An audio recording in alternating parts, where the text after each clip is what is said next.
ಎಲ್ಲರಿಗೂ ನಮಸ್ಕಾರಗಳು.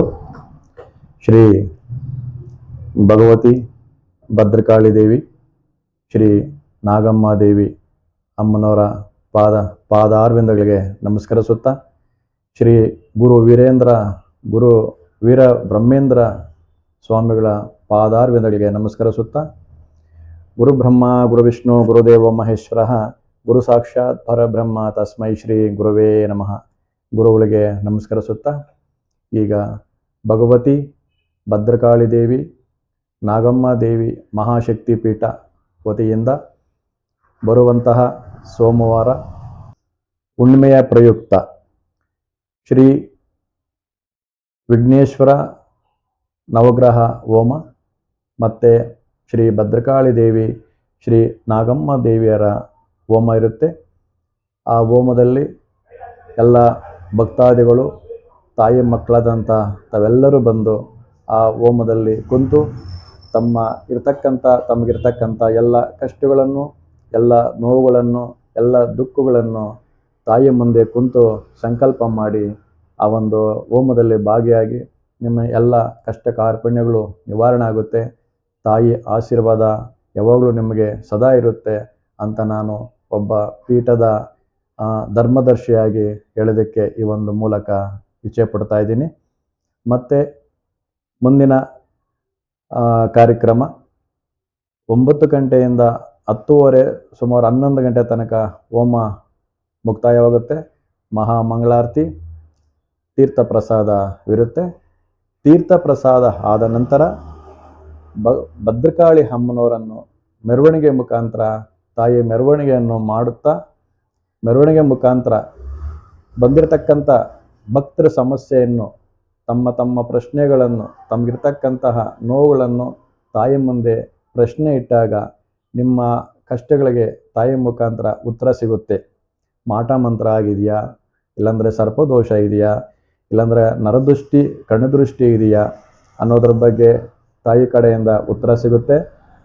ಮತ್ತು ಮದುವೆ ವಿಳಂಬದ ಬಗ್ಗೆ, ಮತ್ತು ಕೆಲಸ ಕಾರ್ಯಗಳ ಬಗ್ಗೆ, ಮತ್ತು ಮನೆಯಲ್ಲಿ ವಾಸ್ತುದೋಷದ ಬಗ್ಗೆ ಇರ್ತಕ್ಕಂತಹ ಎಲ್ಲ ಕಷ್ಟಗಳಿಗೂ ತಾಯಿ ಕಡೆಯಿಂದ ನೇರವಾಗಿ ಉತ್ತರ ಸಿಗುತ್ತೆ. ಮತ್ತು ಅದಾದ ನಂತರ ಗುರುಗಳ ಕಡೆಯಿಂದ ನಿಮಗೆ ತಡೆ ಹೊಡೆಯುವಂಥ ವಿಧಾನ ಇರುತ್ತೆ. 1 ಕಾಯಿ ಮುಖಾಂತರ ತಡೆ ಹೊಡೆಯೋದು, 5 ಕಾಯಿ ಮುಖಾಂತರ ಸೂತ್ರ ಕಟ್ಟಿ ತಡೆಯನ್ನು ಹೊಡೆಯುವಂಥದ್ದು, ಮತ್ತು 21 ವೀಳ್ಯದ ಎಲೆಯ ಮುಖಾಂತರ ತಡೆಯ ಹೊಡೆಯೋದು, 11 ವೀಳ್ಯದ ಎಲೆಯ ಮುಖಾಂತರ ತಡೆಯನ್ನು ಹೊಡೆಯುವಂತಹ ಪದ್ಧತಿ ಭದ್ರಕಾಳಿಯಮ್ಮ ನಾಗಮ್ಮ ಮಹಾಶಕ್ತಿ ಪೀಠ ವತಿಯಿಂದ ಇರುತ್ತೆ. ನಿಮ್ಮ ಎಲ್ಲ ಕಷ್ಟಗಳಿಗೂ ನಂಬಿಕೆಯಿಂದ ಯಾರು ಬರ್ತಿರೋ, ತಾಯಿ ಮೇಲೆ ನಂಬಿಕೆ ಇಟ್ಟು ಶ್ರದ್ಧೆಯಿಂದ ಯಾರು ಬರ್ತಿರೋ ಅವರೆಲ್ಲರಿಗೂ ತಾಯಿ ಕಡೆಯಿಂದ ಎಲ್ಲ ಒಳ್ಳೆಯದಾಗುತ್ತೆ. ನಿಮ್ಮೆಲ್ಲ ಸಂಕಲ್ಪಗಳು ನೆರವೇರುತ್ತೆ.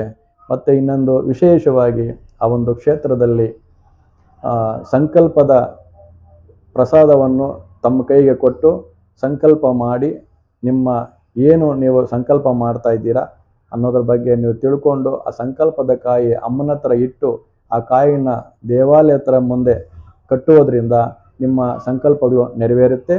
ಅದಾದ ನಂತರ ತಾಯಿಗೆ ನೀವು ಮಡಲಕ್ಕಿಯನ್ನು ತುಂಬುವಂಥ ಒಂದು ವಿಧಾನ ಇರುತ್ತೆ.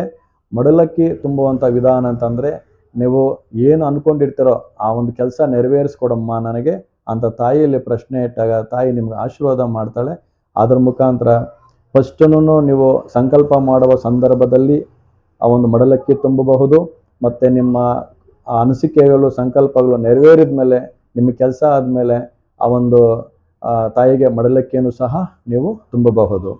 ಮುಂದಿನ ಆ ಒಂದು ಪೀಠದ ಮುಖಾಂತರ ನಡೆಯುವಂತಹ ಪ್ರಶ್ನಾಶಾಸ್ತ್ರ ಏನಿರುತ್ತೆ ಅಂದರೆ, ಕವಡೆ ಶಾಸ್ತ್ರ 6 ಕವಡೆ ಶಾಸ್ತ್ರ ಇರುತ್ತೆ, 12 ಕವಡೆ ಶಾಸ್ತ್ರ ಇರುತ್ತೆ, 108 ಕವಡೆ ಶಾಸ್ತ್ರಗಳ ಮುಖಾಂತರ ನಿಮಗೆ ಪರಿಹಾರ ಇರುತ್ತೆ. ಮತ್ತು ಇನ್ನೊಂದು ವಿಶೇಷವಾಗಿ, ನನಗೆ ತಾಯಿ ಕೊಟ್ಟಿರ್ತಕ್ಕಂತಹ ವಿದ್ಯೆ, ಗುರುಗಳು ಕೊಟ್ಟಿರ್ತಕ್ಕಂತಹ ವಿದ್ಯೆ, ತೆಂಗಿನಕಾಯಿಯ ಮುಖಾಂತರ ಕೈಯಲ್ಲಿ ತೆಂಗಿನಕಾಯಿಯನ್ನು ಹಿಡಿದುಕೊಂಡು ತಮ್ಮ ಕಷ್ಟಗಳನ್ನು ತಾಯಿ ಮುಖಾಂತರ ಹೇಳಿ ಅದಕ್ಕೆ ಪರಿಹಾರ ಮಾಡುವಂಥದ್ದು. ಅದ್ರ ಮುಖಾಂತರ ನಿಮ್ಮ ಸಮಸ್ಯೆ ಏನೇ ಇರಲಿ ನಿಖರವಾಗಿ 100ಕ್ಕೆ 100% ನಮಗೆ ತಾಯಿ ಕಡೆಯಿಂದ ಗೋಚರ ಆಗುತ್ತೆ. ಆ ಒಂದು ವಿಚಾರ ನಮ್ಮನ್ನು ತಿಳಿಸ್ತೀವಿ, ಪರಿಹಾರ ಆಗುತ್ತೆ. ಮತ್ತು ಇನ್ನೊಂದು ಶಾಸ್ತ್ರ ಪೆಂಡುಲಮ್ ಶಾಸ್ತ್ರ ಅಂತ. ಪೆಂಡುಲಮ್ ಮುಖಾಂತರ ನಾವು ಆ ತಾಯಿನ ಪ್ರಶ್ನೆ ಕೇಳ್ತೀವಿ ನಿಮ್ಮ ಸಮಸ್ಯೆಗೆ. ಉದಾಹರಣೆಗೆ, ಈಗ ನನಗೆ ಮದುವೆ ಆಗುತ್ತಾ ಇಲ್ವೋ, ಈ ಕೆಲಸಕ್ಕೆ ಹೋಗೋದೋ ಬೇಡವೋ, ನಾನು ಇರ್ತಕ್ಕಂಥ ಮನೆ ಸರಿ ಇದೋ ಇಲ್ಲೋ, ನಾನು ಯಾರನ್ನೂ ಇಷ್ಟಪಟ್ಟಿದ್ದೀನಿ, ಆ ಹುಡುಗಿ ನನಗೆ ಸಿಗುತ್ತಾಳೋ ಇಲ್ವೋ, ಇಲ್ಲಾಂದರೆ ಆ ಹುಡುಗ ಸಿಗುತ್ತಾನೋ ಇಲ್ವೋ ಎಂಬ ಪ್ರಶ್ನೆಗಳಿಗೆ ನಿಖರವಾದಂತಹ ಉತ್ತಮವಾದಂಥ ರೀತಿಯಲ್ಲಿ ಪೆಂಡುಲಮ್ ಮುಖಾಂತರ ಸಹ ನಿಮಗೆ ಪ್ರಶ್ನೆಯನ್ನು ಸಿಗುತ್ತದೆ. ಈ ಎಲ್ಲ ಪ್ರಶ್ನೆಗಳ ಮುಖಾಂತರ ತಾಯಿ ಆಶೀರ್ವಾದದಿಂದ ಶ್ರೀ ಭದ್ರಕಾಳಿ ದೇವಿ, ಶ್ರೀ ನಾಗಮ್ಮ ದೇವಿಯವರ ಕೃಪಾ ಕಟಾಕ್ಷದಿಂದ ನಿಮಗೆ ಎಲ್ಲನೂ ಸಹ ಆ ಒಂದು ಕ್ಷೇತ್ರದಲ್ಲಿ ನಿಮಗೆ ಸಿಗುತ್ತದೆ. ನಿಮಗೆಲ್ಲ ಒಳ್ಳೆಯದಾಗುತ್ತದೆ. ನಂಬಿಕೆಯಿಂದ ಶ್ರದ್ಧೆಯಿಂದ ಯಾರು ಬರ್ತಾರೋ, ತಾಯಿ ಮೇಲೆ ನಂಬಿಕೆ ಇಟ್ಟು ಯಾರು ಬರ್ತಾರೋ ಅವರಿಗೆ 100ಕ್ಕೆ 100 ಆ ಒಂದು ಕ್ಷೇತ್ರದಲ್ಲಿ ಒಳ್ಳೆಯದಾಗುತ್ತೆ ಅಂತ ಬಯಸ್ತಾ ಇದ್ದೇನೆ. ಮತ್ತು ಇನ್ನೊಂದು ವಿಚಾರ, ಆ ಒಂದು ಕ್ಷೇತ್ರದಲ್ಲಿ ವಿಶೇಷವಾಗಿ ಇದುವರೆಗೂ ನೀವೆಲ್ಲೂ ಕೇಳದೇ ಇರತಕ್ಕಂಥ ಒಂದು ವಿಚಾರ ಅಂತಂದರೆ, ಭದ್ರಕಾಳಿ ದೇವಿ ತಾಯಿಯಾಗಿ ಶ್ರೀ ನಾಗಮ್ಮ ದೇವಿ ಮಗಳಾಗಿ ತಾಯಿ ಮಗಳು ಇಬ್ಬರು ಜೋಡಿಯಾಗಿ ನಿಂತು ಆಶೀರ್ವಾದ ಮಾಡುವಂತಹ ಕ್ಷೇತ್ರ ಅಂತಂದರೆ ಅದು ಭದ್ರಕಾಳಿ ನಾಗಮ್ಮ ದೇವಿ ಮಹಾಶಕ್ತಿ ಪೀಠ ವತಿಯಿಂದ ಇರ್ತಕ್ಕಂಥದ್ದು. ಇದು ಯಾವುದೇ ಗ್ರಂಥದಲ್ಲಾಗಲಿ, ಯಾವುದೇ ಒಬ್ಬ ಸ್ವಾಮೀಜಿ ಆಗಲಿ, ಒಬ್ಬ ಗುರುಗಳಾಗಿ ಹೇಳಿರ್ತಕ್ಕಂಥ ವಿಚಾರ ಅಲ್ಲ. ಇದು ನನಗೆ ತಾಯಿ ತಿಳಿಸಿರ್ತಕ್ಕಂಥದ್ದು. ಭದ್ರಕಾಳಿ ದೇವಿ, ನಾಗಮ್ಮ ದೇವಿಯವರು ಇಬ್ಬರು ಸಹ ನನಗೆ ತಿಳಿಸಿರ್ತಕ್ಕಂಥ ವಿಚಾರ. ತಾಯಿ ರೂಪದಲ್ಲಿ ಭದ್ರಕಾಳಿ ದೇವಿ ಇರ್ತಕ್ಕಂಥದ್ದು, ಮಗಳ ರೂಪದಲ್ಲಿ ನಾಗಮ್ಮ ದೇವಿ ಇರ್ತಕ್ಕಂಥದ್ದು, ಇದು ಸತ್ಯವಾದಂಥದ್ದು. ಇದನ್ನು ಯಾರು ನಂಬಿಕೊಂಡು ಸತ್ಯ ಅಂತ ಯಾರು ಬರ್ತಾರೋ ಅವರಿಗೆ ಖಂಡಿತವಾಗ್ಲೂ ನಿಮಗೆ ಒಳ್ಳೆಯದಾಗುತ್ತೆ ಅಂತ ಹೇಳುತ್ತಾ, ಇನ್ನು ಮುಂದಿನ ಕಾರ್ಯಕ್ರಮಗಳು ಮುಂದಿನ ಒಂದು ಎಪಿಸೋಡಲ್ಲಿ ನಾವು ತಿಳಿಸ್ಕೊಡ್ತೀವಿ, ಮುಂದಿನ ಕಾರ್ಯಕ್ರಮದಲ್ಲಿ ತಿಳಿಸ್ಕೊಡ್ತೀವಿ.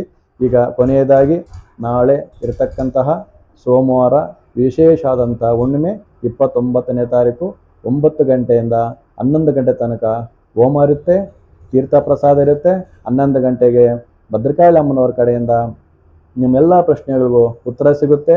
ನಿಮ್ಮ ಏನೇ ಸಮಸ್ಯೆ ಇದೆಯೂ ಸಹ ತಾಯಿ ಭದ್ರಕಾಳಿ ದೇವಿ ಶ್ರೀ ನಾಗಮ್ಮ ದೇವಿಯಿಂದ ಉತ್ತರ ಸಿಗುತ್ತೆ ಅಂತ ನಾನು ಈ ಮೂಲಕ ಎಲ್ಲರ ಮೂಲಕ ಹೇಳುತ್ತಾ, ತಾಯಿ ಭದ್ರಕಾಳಿ ದೇವಿ ಶ್ರೀ ನಾಗಮ್ಮ ದೇವಿಯನ್ನು ಭಕ್ತಿಪೂರ್ವಕವಾಗಿ ಕೈ ಮುಗಿದು ಪ್ರಾರ್ಥನೆ ಮಾಡಿಕೊಳ್ಳುತ್ತಾ ಬರ್ತಕ್ಕಂಥ ಎಲ್ಲರಿಗೂ ಒಳ್ಳೆಯದಾಗಲಿ ಅಂತ ನಾನು ಬಯಸ್ತಾ ಇದ್ದೇನೆ. ಜೈ ಭದ್ರಕಾಳಿ ದೇವಿ, ಜೈ ನಾಗಮ್ಮ ದೇವಿ.